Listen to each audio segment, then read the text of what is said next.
Good morning, good afternoon, good evening, everybody. This is the Boom Bar on your Boom Radio NG. We bid you a warm welcome if you're just joining us for the very first time. It is the bar where there's plenty gist. There's about everything: sports, entertainment, politics, and like we say, everything else in between. And this is here. You can get it, and then we have it over drinks. It is what it is. It's a bar, so of course, what's a bar without drinks? And my name is Ola Deluwa, the one and only. That's it. And with me in the studio this afternoon is... My name is Shola Rogers. So before I introduce, I don't know if anybody caught it, that we're actually talking about AFCON, yeah? Shout out to Super Eagles. You people definitely made us proud yesterday. Shout out to them. You guys did amazing work. I'm not putting down any other person in the group or anything, but it's official. Egypt was supposed to be the most difficult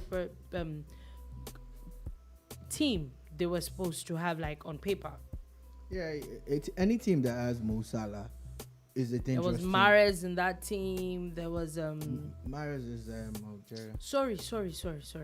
Trezeguet on that team, and you would think, okay, they're supposed to, and a couple of other top-notch players from Egypt. Yeah, they have arguably the best home-based team because the bulk of the players play in their league, and their league is, I think, one of the best in Africa. If not the best. Yeah. Only last week did we see one of the top teams in Egypt celebrate its 111th year anniversary of existence. How many clubs in Nigeria? In Nigeria or in Africa, anyway. At that old. Yeah, we know that the Egyptian what's it called? The Egyptian club system is actually they're actually good. They're really good.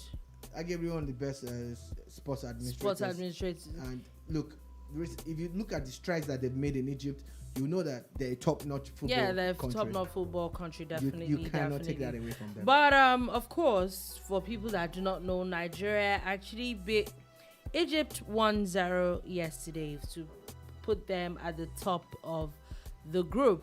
Yeah, group opener for Group D, yeah.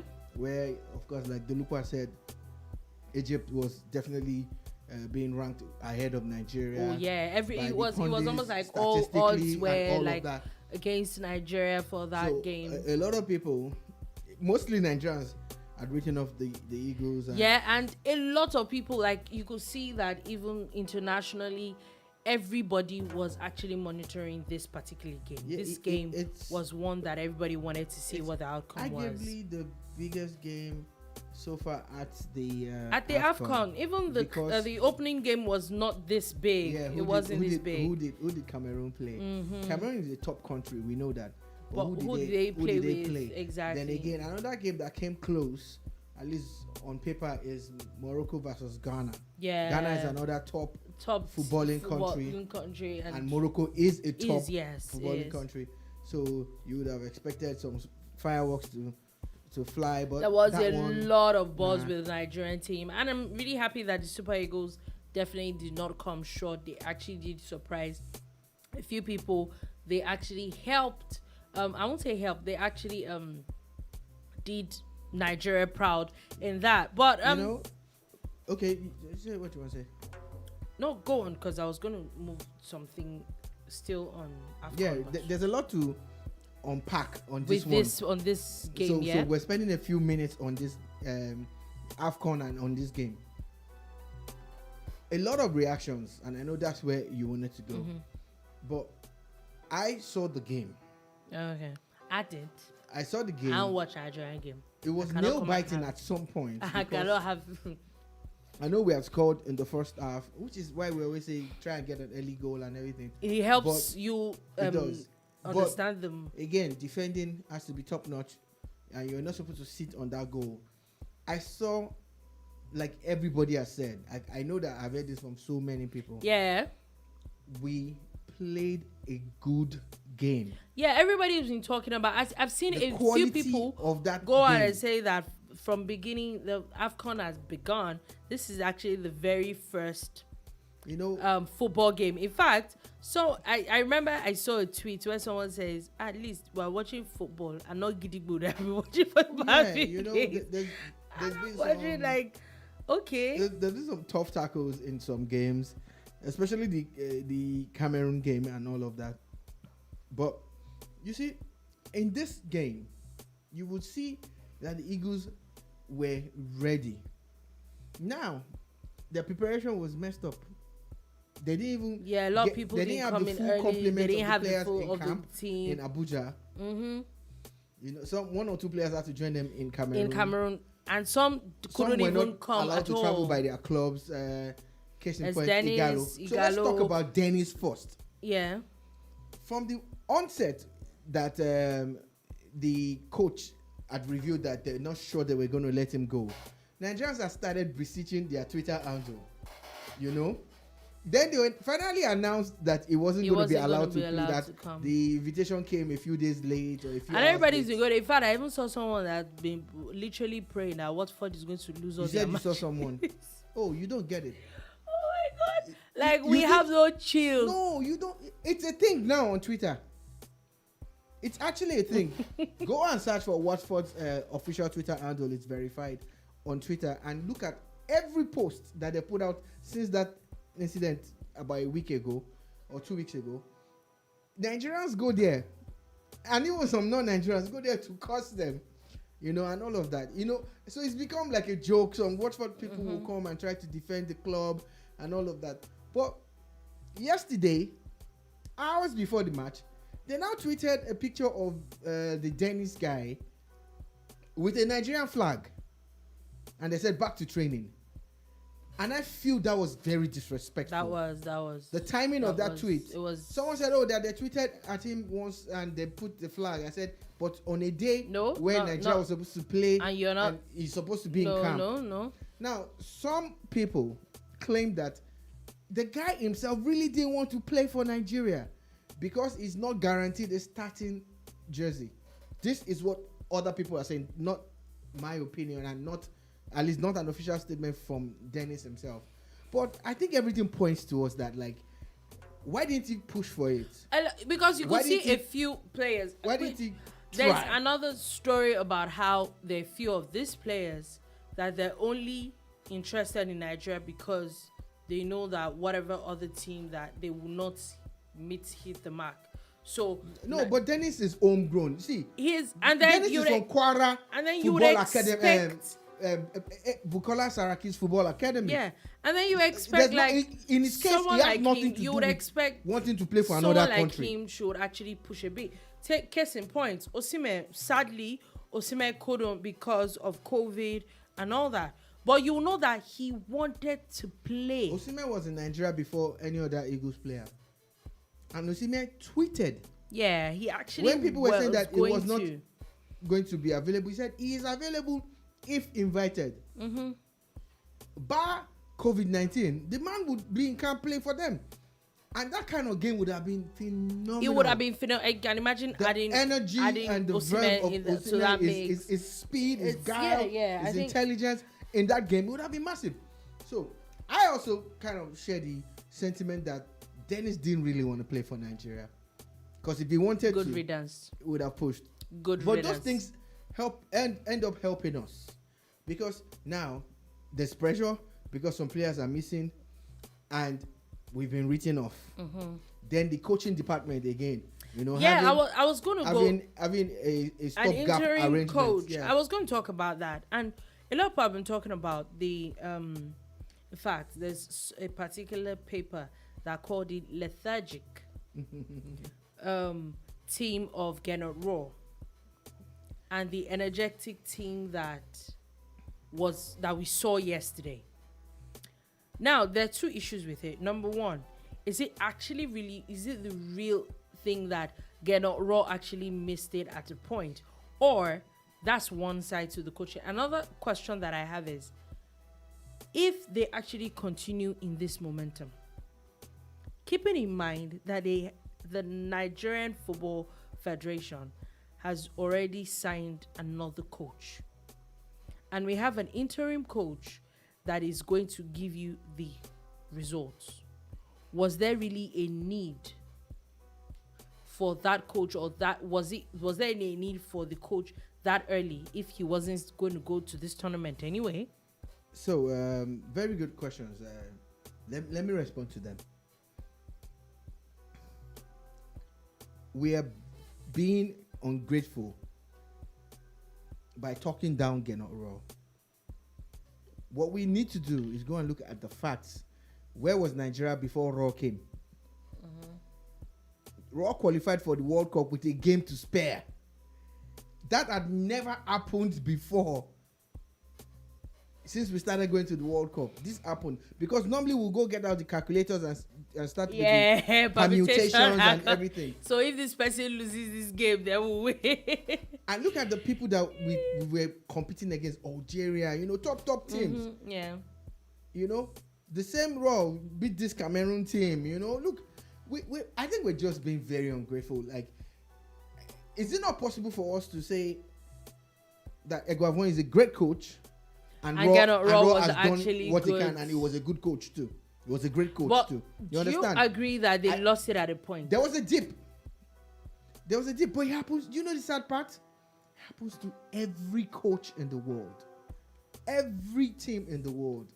No matter how great you are, remember that at some point, even Italy failed to qualify for the World Cup. For the World Cup, yeah. At some point, Brazil was struggling. Do you get? So we look at these things and we take them in isolation, but let's expand it. For me, yes, Raw seemed to have lost it at some point or was going through some dry patch and everything. We get that, but Eguavoen has done an amazing job with his first competitive game, and I also want to plead caution on the part of Nigerian supporters. Do not get carried away. We've seen the other two teams play out a draw, and we'll be like, we're better. Exactly. It's 90 minutes of football, and anything can happen. It's Egypt, football. they're going to play like wounded lions now. They will want to win those two games. Now, those other two countries believe that they can still qualify. So they're not going to roll over for Nigeria. Because even coming third in this tournament, you can still qualify. Some countries will qualify. Some countries, yeah, exactly. Based on the format that we see with 6 groups. So Agoda FC says that Mr. Rogers called it days ago. When you're not expecting much from the Eagles, they lift their game. Fantastic game yesterday. The Eagles ran over the Egyptians. Yes, they did. They actually did. They did. So I say, then he also says what you just said. Now, let's not get carried away, though. They should maintain the focus. That's it. This is just the beginning of the tournament. It's one game. It's just the beginning of the tournament, yeah? They need to win every game to become champions. Champions, yeah. They can't afford to even lose or drop any. So now. let's be careful. And the more progress we make, the harder the games will become. Because now you're going to meet teams that are already in competition mode. The first game can be excused for all of that you get. So for me, I just want to plead caution on the part of Nigerians. Enjoy it, savor, do your banter and everything. But I don't think it's fair to malign Gennaro Raw. And I think you can praise Eguavoen without destroying Raw's name. Yeah, okay. So before we, as we move on, still talking about football, what we're talking about earlier, yeah. Why exactly is it that? And this is a question, Agoda FC, if you're still listening, I would like an answer. Why is it that, first thing, everybody's always talking about how, would I say, deadly AFCON games are. And there never really that much goals. Like, if you see all the games that have been played, like I said before we began, it's only the 2-1 game that Cameroon had, and it was actually 2 penalties, which I felt that I saw those penalties, and I felt that they were actually deserving. But it also means that the team against Cameroon played really rough. Why would you have 2 penalties in one game?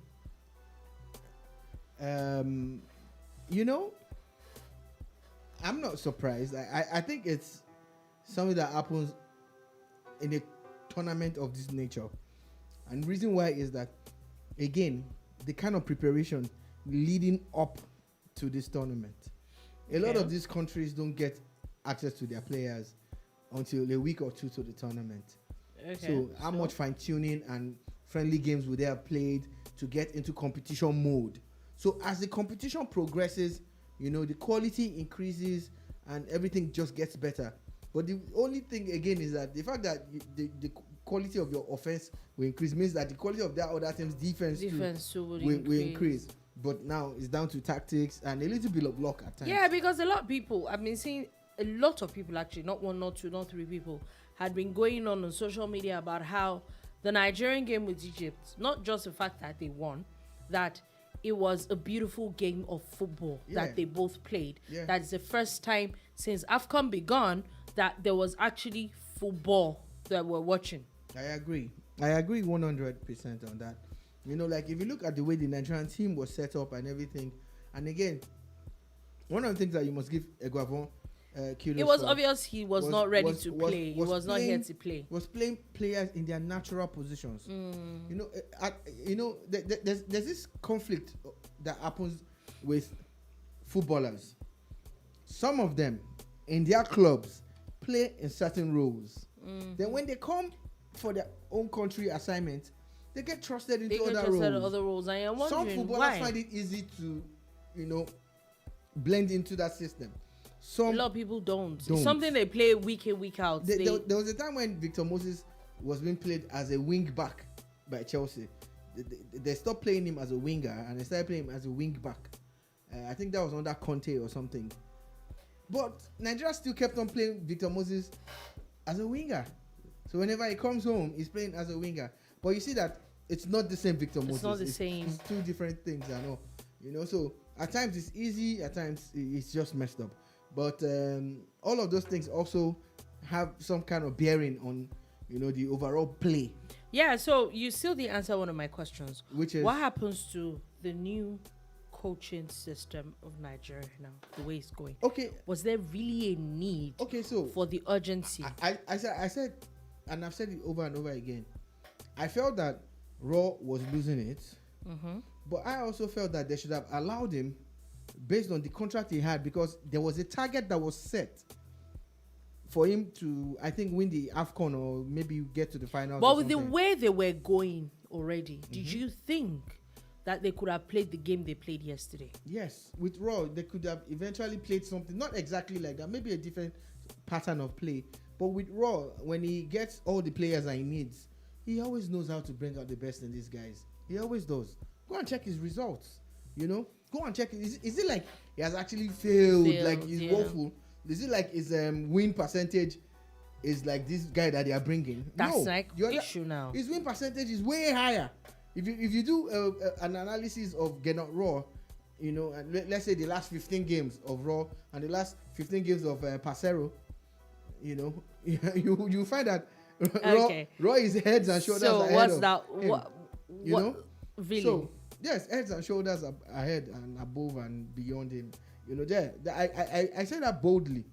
Now that they now kicked Raw out, I think that even if they were going to get a coach, they shouldn't have signed the coach. And since the coach was not coming with them to AFCON anyway, even if he was going to come to AFCON as an observer, you didn't need to. You can sign a pre-contract which is not binding, that it's compulsory. Just say, okay, we're looking at this person and this person and this person. Still keep your options open. You get, but there's nothing that they can do. They've already signed a contract with the guy, and here comes the director of football in quote, who, if you have an organogram, is supposed to be like a supervisor to the incoming coach. That's what it's supposed to be. It's supposed to be like someone that the coach reports to in a way and says, oh, I want this, I need this, can you get this from the FA for me? They are supposed to work together, more or less. So and seems to be getting the job done. With one game, doing this beautifully well. But not just him. We must be fair. The entire backroom staff. There are a lot of them. They are former Eagles players and some other coaches who make up that backroom staff. That whole team. Yeah. So we must be fair and say this team has done well, at least based on the first So game. and we know that he was also working with Gennett Raw. So can we also put it down to the fact that they're used to working together? They get it. Well, working with Geno Raw as the director that he is, or as more or less like the admin person / technical person and everything is like his oga in a way. Working with Raw was an advantage because he would get to interact with the players, but not necessarily play like Raw. You get not necessarily set up like Raw. We saw how they set up yesterday. Not setting up But like that- he helped maybe look, ease into the. The beauty of it is that the footballing system in Africa, especially Nigeria, there's this hierarchy. Young players respect older players. Yeah. Generally. Yeah. Of course, I'm not talking about the odd, crazy young player or crazy old player, but generally there's always that respect. That's where the senior man tag comes from. That they look up to people like Eguavon and who they know Who they are played OGs. as They've done well it in the past. They yeah. played and they coached and they've done it at the highest level as per Nigeria. So that also helps. His ability to he'll get be able those to players connect with them easily. Being a former player and everything. And all. So that also helped him and all, Okay, we'll see how that goes. So, Finally, but ideally, they shouldn't have signed that deal with Pesero. with Pesero yet. And the reason why I say it is that I keep saying it. If you're going to bring a non-Nigerian coach, it doesn't necessarily have to be someone from Europe. It could even be a South African. It could be an Egyptian. It could be a Ghanaian.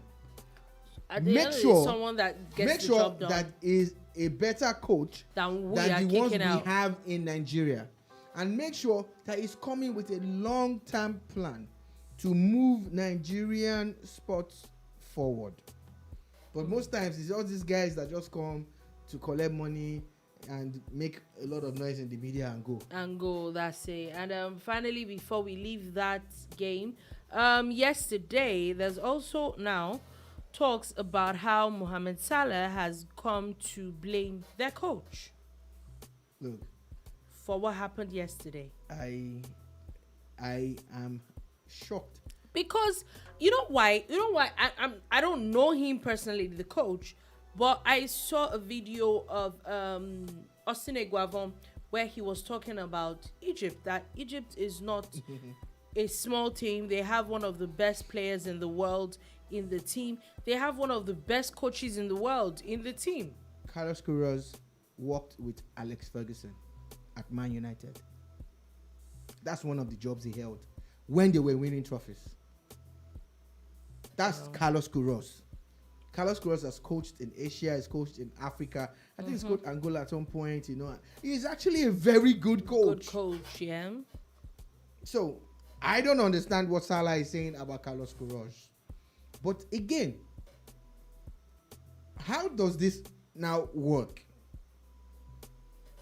You're the top player for the team, and you are boldly and openly you can imagine what happens at the back room. Yeah, criticizing the coach of your team. So how is he going to coach you well? And you're also being a tad bit racist. I don't know if I can use the word racist, or tribalist or something, when you are saying that he doesn't want the best because you are trying to insinuate that he's not from Egypt, so he doesn't want the best for you. That's not how it's done. Because I don't care who you are. If I'm a coach and I have Lionel Messi in my team, and Messi talks that kind of thing, I'm dropping you. You can't play for me because you won't give me your best. Yeah, and you can imagine what happens backroom if you can say this. And you will also poison the mind of other players. So mid-tournament, I think Salah has created a bigger problem for the Egyptians. Yeah. Now they say they want to go ahead and win 2 games. Maybe they will kick on 2. But the issue is there. And I don't know how Carlos Queiroz wants to smoothen things over. Maybe he's going to adopt the fatherly role and say, well, he's my son. And he's angry. We'll talk to him and maybe massage his ego. Or adopt the professional approach. This is not how no player is allowed to make such statements about a team at a competitive tournament or any tournament whatsoever. Under any circumstances. Look, if Liverpool that Salah plays for run into issues, it's not the first. Like, everybody loses games. I don't think it like should last be season that much of a big deal. when people thought they were going to defend their title and they failed. And they didn't. They failed. They didn't even finish second. Mm-hmm. Would he have the mind To tell Jurgen to tell Klopp Jurgen that. Klopp or tell the media that Jurgen Klopp is not good enough, or Jurgen Klopp was the problem of the team? I think Salah's maybe he allowed his emotion get to him on this one. He definitely I think he's made a big mistake. Definitely with that goofed. And statement. finally, before we leave the matter of AFCONs, yesterday also Sudan played Guinea-Bissau and it was a draw. It was 0-0. Now, so Group D now is official. Egypt is at the bottom of the group. It's a good result for Egypt. It's a good result for Egypt. So it's less. It's a good result. Just picture a scenario if Guinea or Sudan had won. They would have been at par with Nigeria on 3 points, which means that all they would need at some point is maybe a draw from their next game to go to the next stage, while Egypt must win two. Now, with 1 point apiece for these two teams, Egypt must win their next two games. But if one of them had gotten 3, they might even give Egypt a run for their money. Believing that if Nigeria can do it, we can do it too. We can do it. Which is and also if they pull it off, very possible. And with all these kind of statements coming up from very possible. Is very, very possible. Right now, Nigeria it might be the end of the road for the Pharaohs. For Nigeria to have a very comfortable standing, Nigeria just needs to win their Egyptian next 2 games. Has been they've been on a run, unbeaten run for a while now. They should ask Salah who was the coach. So you guys are doing well. We don't hear, but when there are issues, you there's lose a one problem. game And today, now there are a few games that are going to play today as we speak. There's Tunisia Mali going on now. You think that Tunisia will be on top of this game? Mali too is Mali has scored 1-0 at 6. They're playing. It's 68th minute now. It's 1-0 down against Tunisia. Later today, there's Mauritania and Gambia. And at 5 p.m. and at 8 p.m. there's Equatorial Guinea and Ivory Coast, and that's going to end the that's true. Not seen Ivory Coast play. Wow, okay, that's going to be interesting. So that is going to be the end of the first set of games. That's the first games for all the groups. It's going to end this night at 8 p.m. So we don't know if before we leave, we're definitely going to give you the rest of the scoreline between Tunisia and Mali. Interesting scoreline for Mali there. What if it ends this way? It will be a huge one for Mali. It is going to be, because Tunisia too is no small fry at all. They're no small fry. So moving off that, moving off sports. Not moving off sports. AFCON. There's been we know that for a few days now, since about last week, Novak Djokovic has been in the news because of his Australian issue with Australia and all. And a few things have come up now after he had won on Monday. He had won his court case to at least to stay, and they've reversed his visa and visa cancellation. But now there's a lot of things still coming up. Now there's new issues because there's talks about how part of the questionnaires that he was given to fill, he was asked if he had been in any other country in the past 14 days, and he ticked no. And according to his social media will not kill us. A few days before then, he was in Serbia, which was definitely not Spain, where he was coming from. So at the moment, he's claiming that it was his agent that made a mistake. That's one. Two, he's also talks about how he granted an interview and also a photo shoot when he was COVID positive. So is it still possible that his visa could, on all these grounds, his visa could still be cancelled? Look at it this way. if it was you or me that had this kind of issues, you don't think that we would have been deported by now? In fact, there would have been an issue of whether you There'll have be a no discussion about what you did. there or was a didn't do. case. You're gone. You're gone. I used to watch the border control program. Yeah. I can't remember what the name is, but I used to watch that thing a lot. And 90% of what they showed us on cable TV then is from Australia. Australia, they don't used to There was waste time. a little bit from the US, you know, but the bulk of it was from Australia. And I know how strict those people are, man. Like, Yeah, so you know, we're talking about Australia. Someone I talked about how, because of chewing stick, yeah, I think it was Yomi Kuku that tweeted that or something. that because of chewing stick, They're someone strict. was going to be deported. Oh, the Australians, they don't play around with their border. So if you now had that to the COVID-19 issues that the whole world is facing, It's grappling seeing that with how they were able to virtually kick it out. You know, For a like while. Australia was like COVID-19 free for a while. For a while, they were So actually. they don't want to play around. So why would you make such a mistake? I know that we're all human and we make mistakes, but again, if I had a chance, I'm just going to ask him, why don't you want to get vaxxed? For me, Why don't you want to get I'm vaxxed? even more of. You know There's you're already traveling a lot. a lot of issues. I get it that he wants to defend his title. He wants the 21st Grand Slam. So yes, it's a lot, and I know that it's a lot of competition between him and Nadal, because Nadal too, if he wins this, is going to be his 21st Grand Slam too. So yes, there's a lot at stake. Go Nadal. But I think it's just a lot of stress at this point. I think so too, and I think it was avoidable if you look at it. Like, All he needed was just to get vaccinated. and you're all the a story world-class would tennis have- player. Nobody can take that away from you. Yeah. So, leave the politics, leave the drama, and at least do it for your career's sake. Yeah, for your Like, okay, career's you know sake. what? Vaccinate me. I've heard. Just get Yeah, vaccinated. give me the jab. yeah. You take the jab and go and play your game. I don't know, man. It's very funny. I'm talking about COVID. We know that last week COVID had made Liverpool shut down their camp.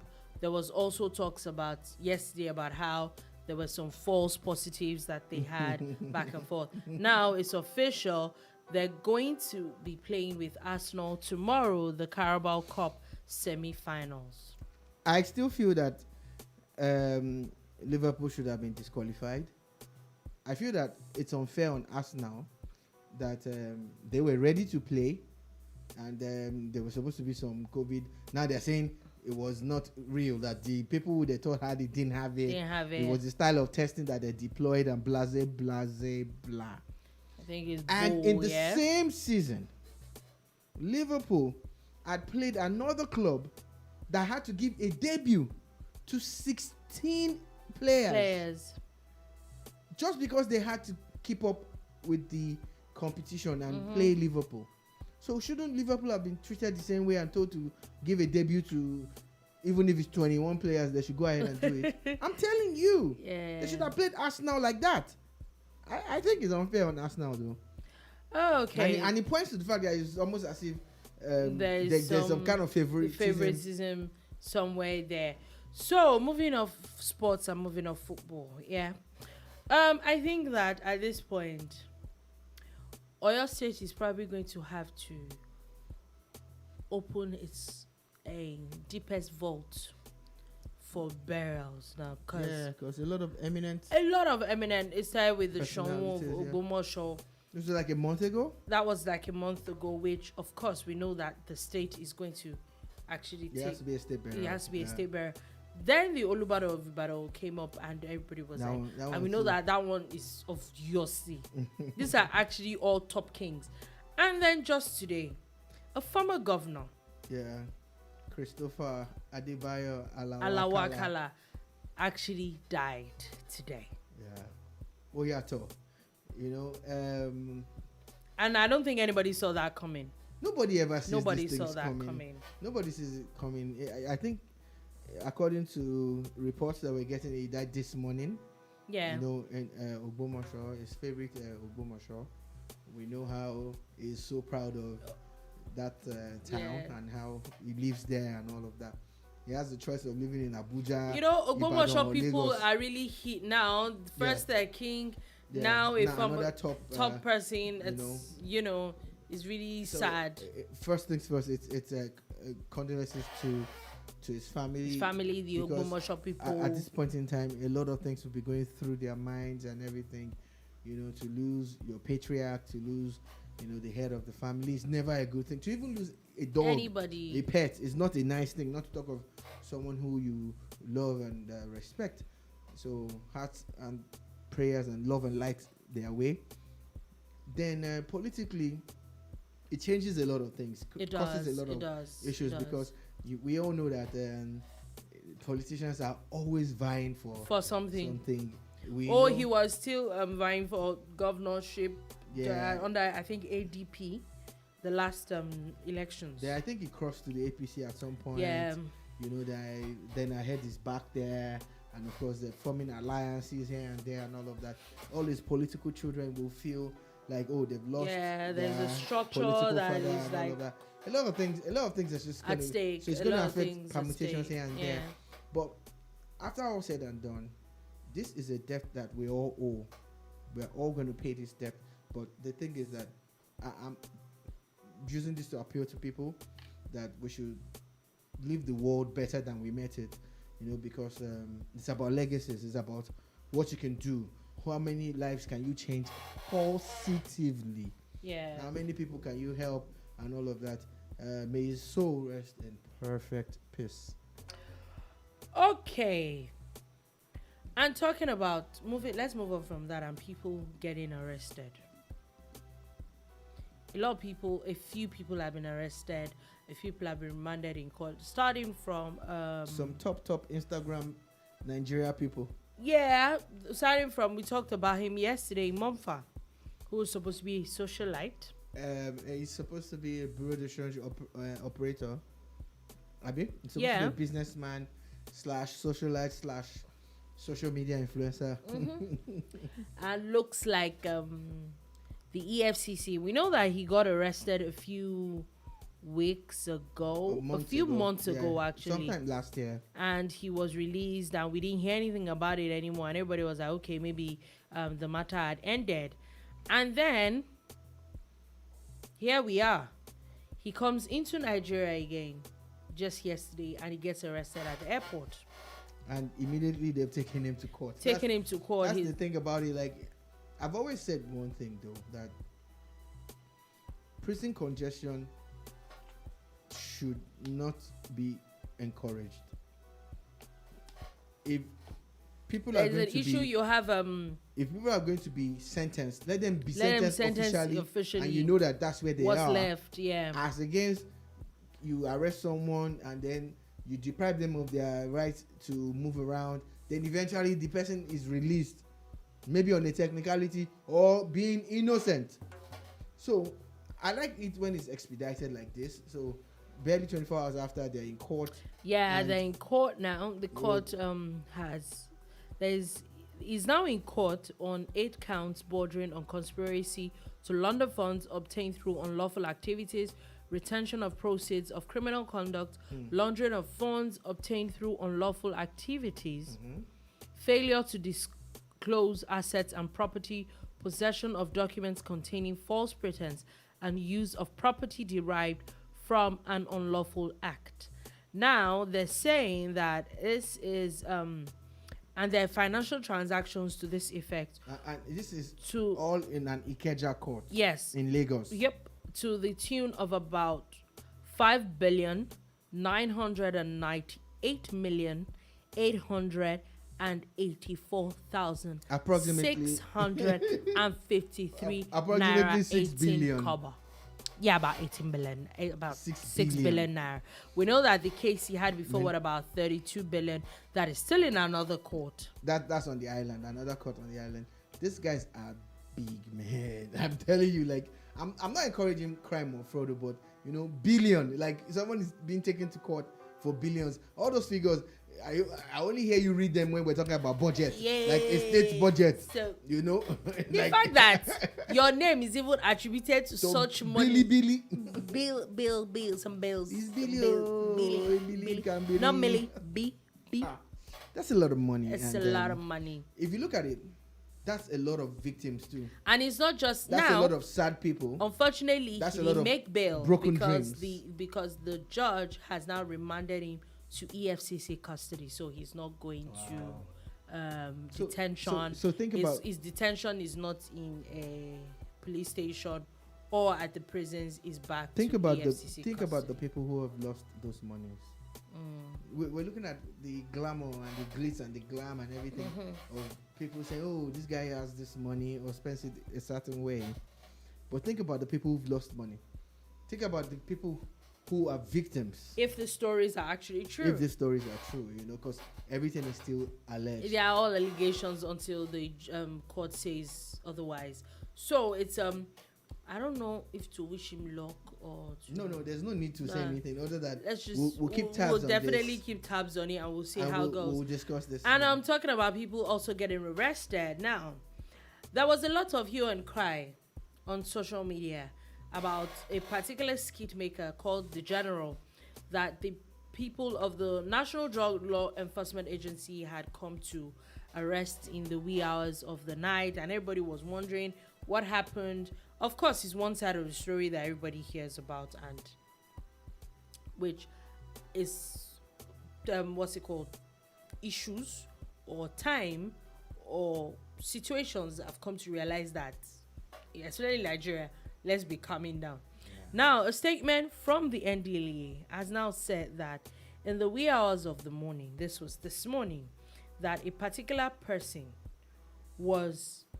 there was a raid at a drug joint in Lekki, where 3 suspects were arrested with illicit drugs, and a particular person, some people, including the suspected dealer, ran away with bags of this some certain exhibits.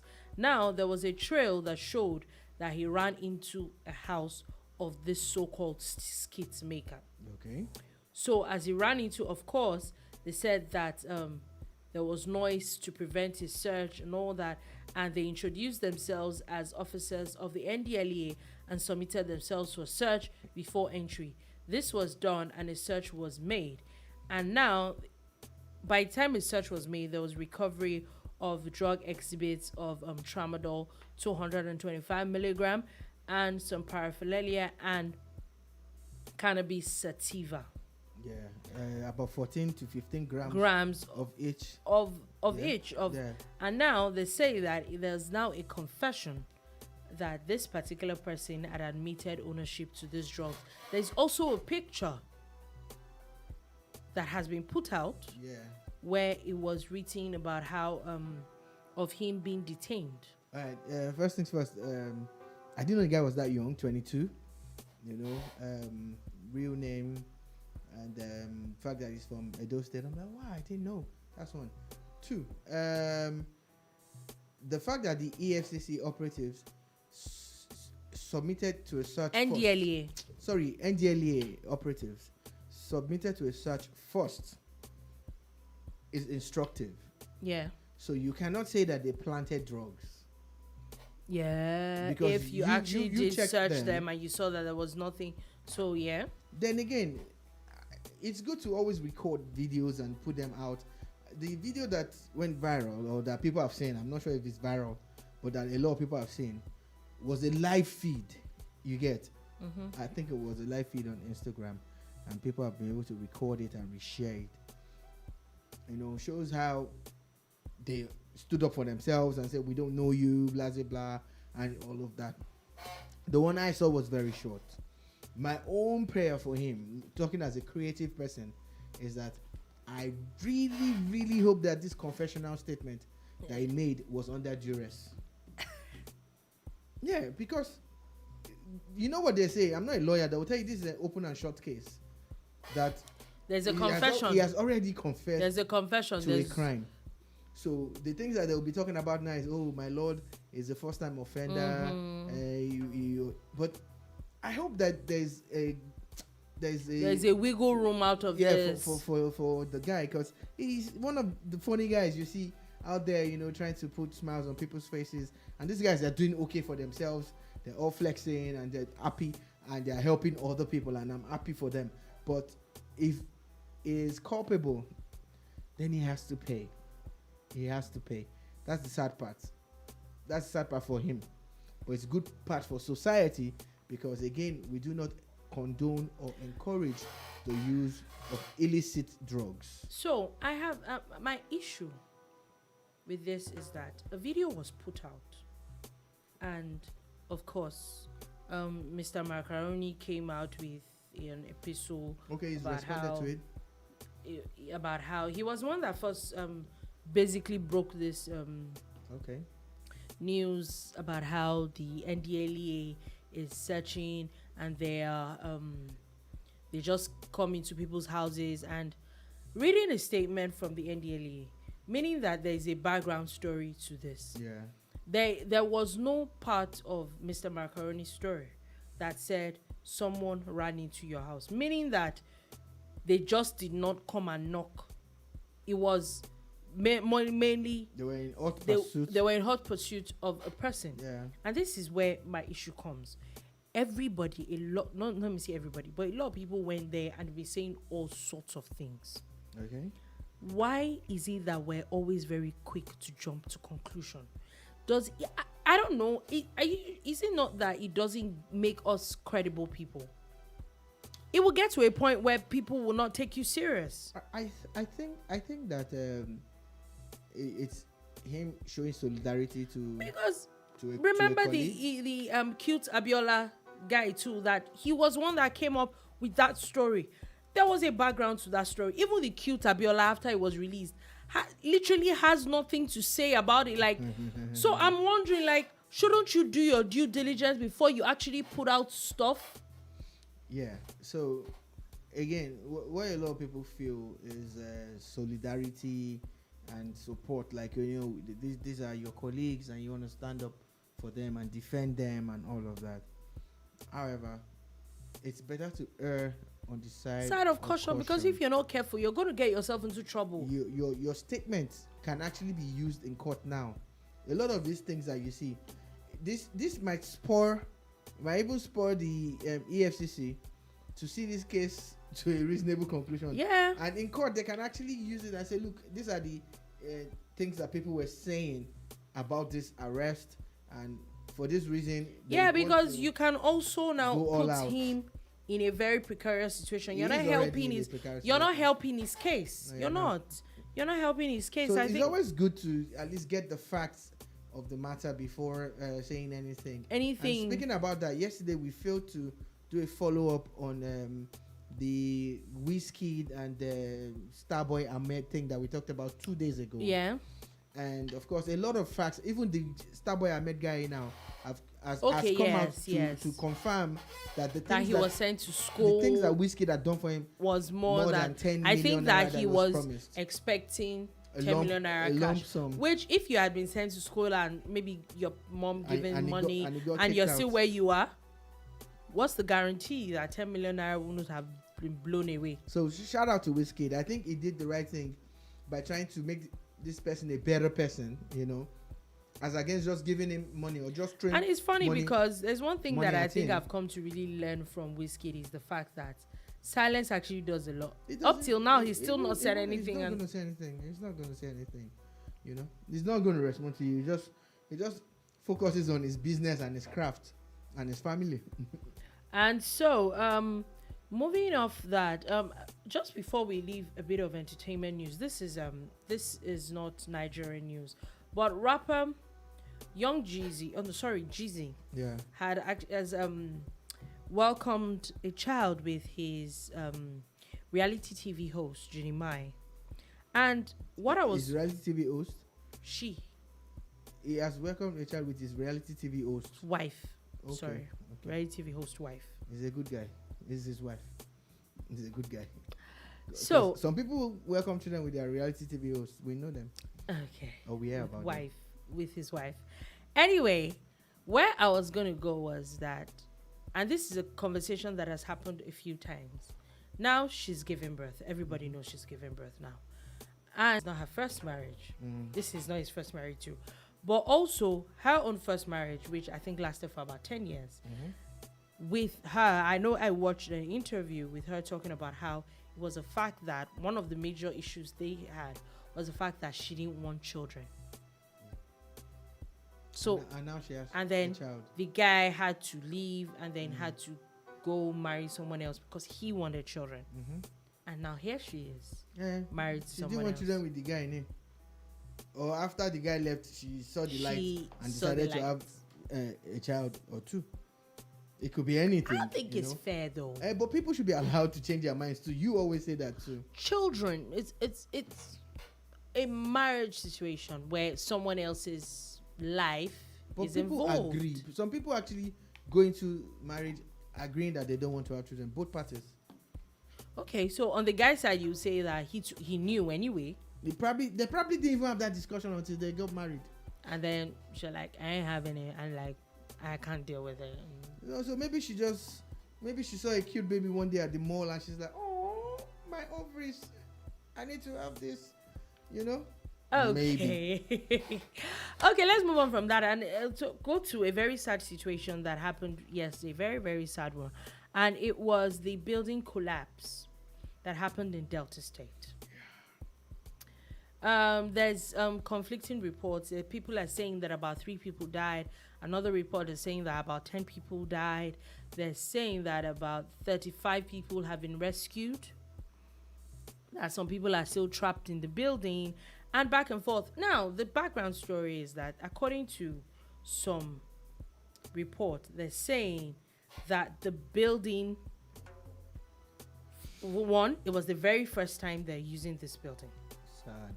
2, that this was designed to be a plaza, but that the church actually bought the building. Okay. And then they decided to use it, convert it into a church. Okay. So were there structural adjustments made to this building? Now that we do not know. Because there has to be something wrong somewhere. Wrong somewhere. Is it for a building Or that was has the building stayed? poorly constructed from the get? Okay, that's another thing, because for a building that has been there for about 10 years, it's very possible that it was poorly constructed and then it was just time for it to give way. Yeah, you never can tell with these things, you know. But the most important part for me is the casualties. How, you know, the people who must have left their homes or their offices or their shops or the marketplace to say they're going to a worship service, or you know, they're going to church, and they end up in this permanent state of you know, of death. Like they are gone.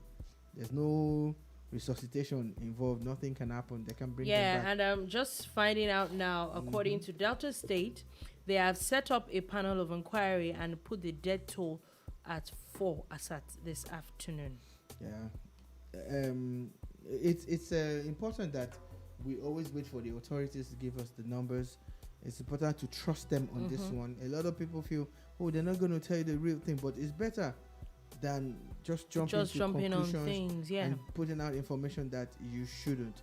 You know, there are a lot of stories. There's someone that said that has 3 children or so, you know, that were there and all of that. We don't know how true that story is. Different things, different sad stories coming out of Delta State as it concerns this building that collapsed, the church building that collapsed. But look, at the end of the day, we're all human beings and we must always look out for each other. And rescue efforts are ongoing. Let's hope that they save more lives. That is okay. So, we're like almost out of time, but there is news as a lot of people are beginning to come out to wanting to be president of Nigeria. There is now Governor of Ebonyi State, Governor Umahi, has come out to declare his intention.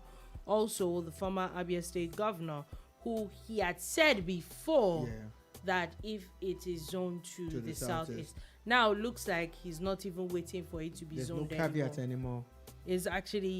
He actually wants to be governor. A lot of president. Sorry, a lot of other people are coming out, and you're wondering, okay, it's something to be president of Nigeria, as much as Nigeria is this, Nigeria is that. It's a welcome development. We said this already, and we say it again.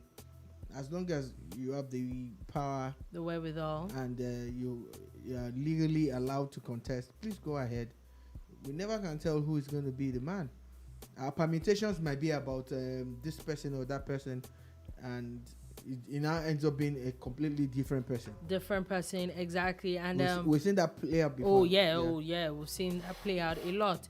And United Kingdom, there's stories coming out from the Prime Minister, where the Prime Minister had come out as officially apologized for attending a party at Downing Street during the lockdown. Remember, this matter had been going on for weeks, where he had denied it. He had said he was going to put up an inquiry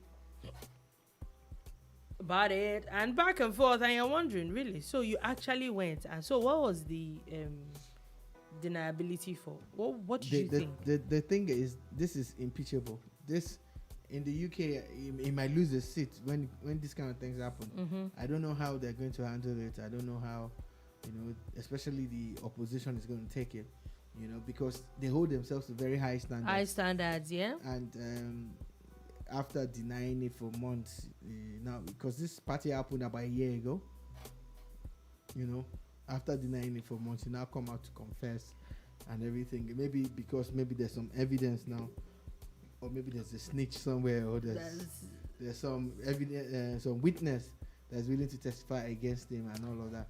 The outrage is actually centered on the fact that there was a lockdown in place, and then and a restriction on public gatherings, and rights in you're there breaking all those rules which you supposedly put in place.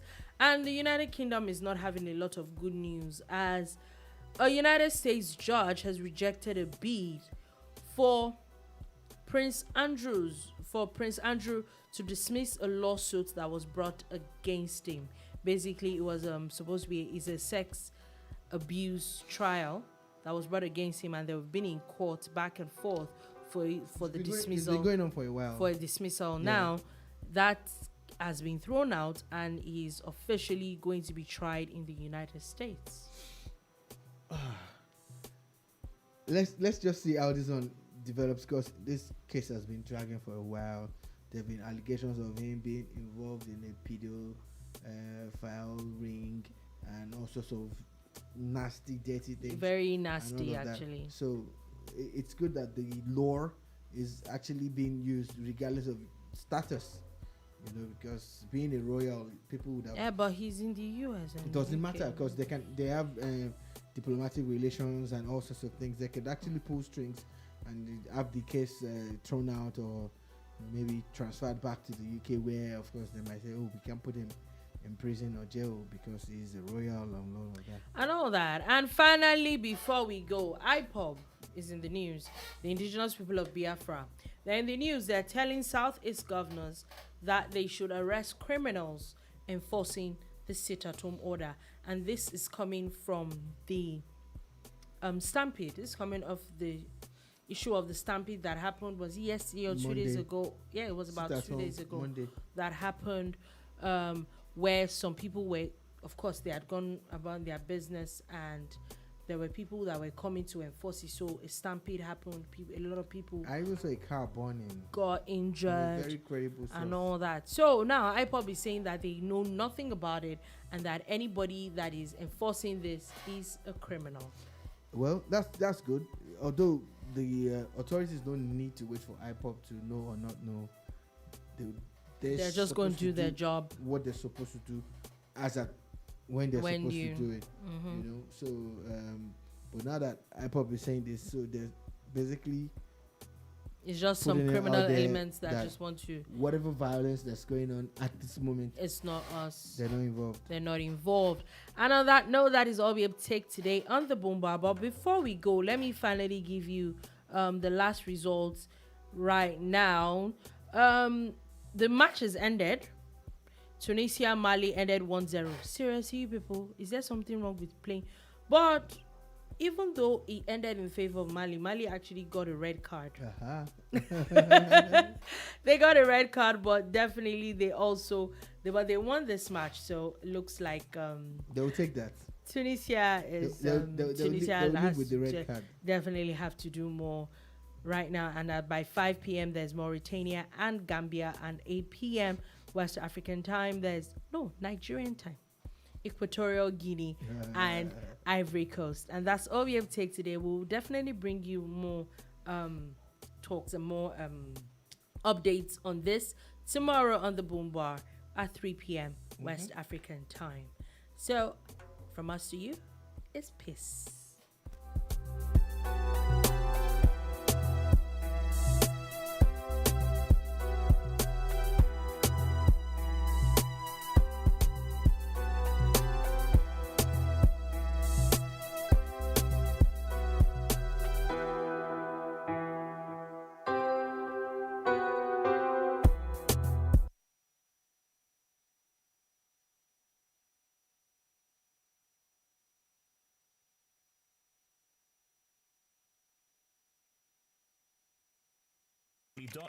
boomradio.com.ng. Tune in.